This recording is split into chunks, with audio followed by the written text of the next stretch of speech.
Sovereign citizens think that by not consenting to the law, they can avoid taxes or prison. Sounds really good, right?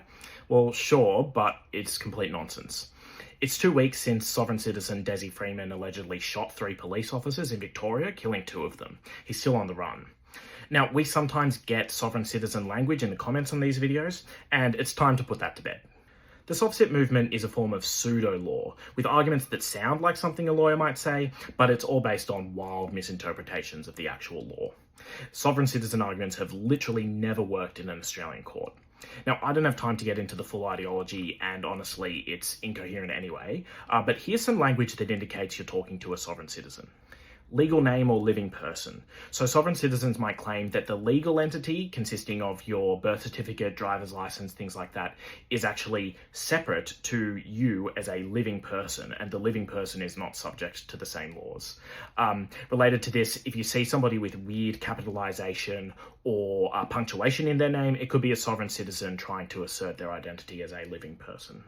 They might refer to themselves as freemen on the land, or claim that they are travelling, not driving, and thus don't need a licence.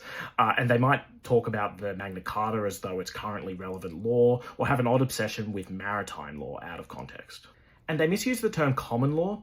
Common law actually refers to judges making precedents, interpreting legislation, and filling in the gaps. But when sovereign citizens talk about it, common law is this higher form of law that means they don't need to pay parking tickets.